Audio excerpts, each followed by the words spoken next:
Hello, in this session I'm going to talk about inverse function. A function g is called inverse function of function f if f of gx, the composition, is equal to x, and g, which is the inverse function, is denoted by f minus 1. So f minus 1 is the inverse function of the f which undoes the operation of f. To understand it better, suppose that f is a function from 1, 2, 3, 4 to the range of 5, 6, 7, 8, which 1 goes to 5, 2 goes to 6, 3 goes to 7, and 4 goes to 8. So if f is equal to 1, 5,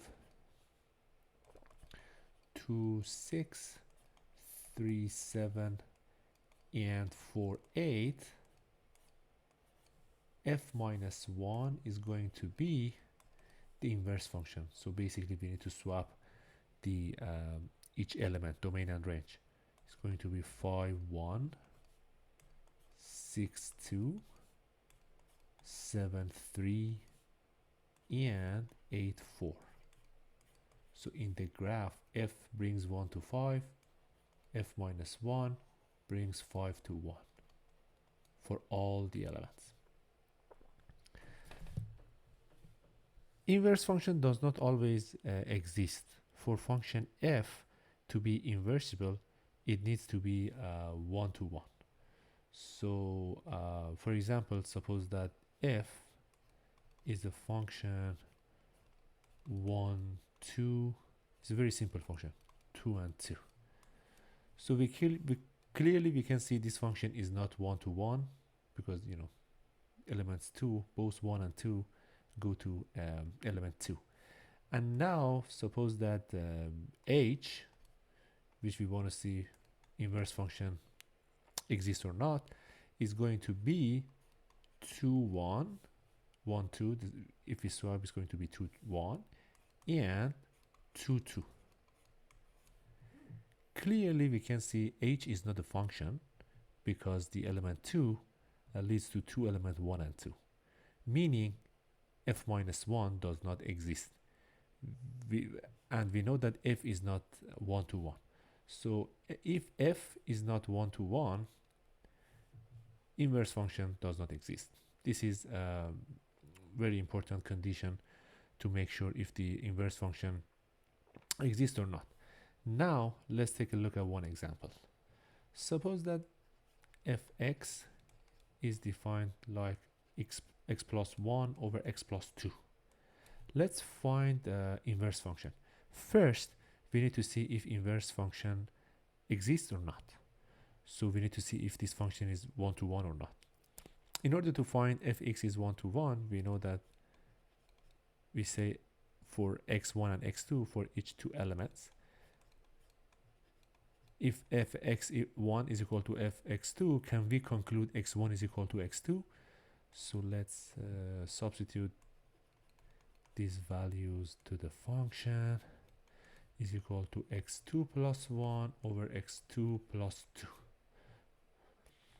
So top to top, bottom to bottom, we will have x1 x2 plus 2x1 plus x2 plus 2 is equal to x1 x2 plus 2x2 plus x1 plus 2.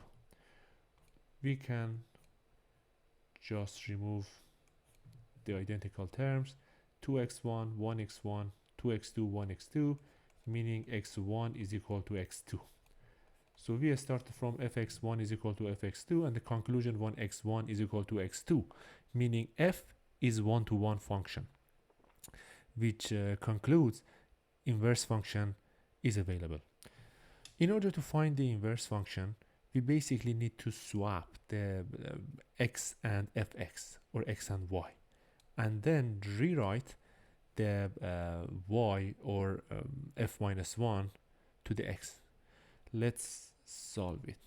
So basically, if we swap, in order to fx, we need to write x, and in order to x, we can say f minus 1 or y, whatever. F minus 1 plus 2.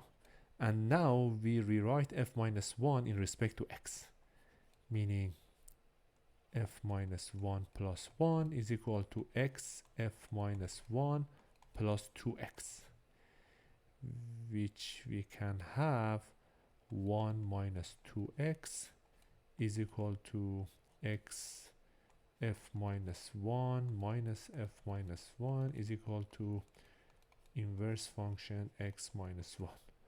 So the inverse function is going to be 1 minus 2x over x minus 1.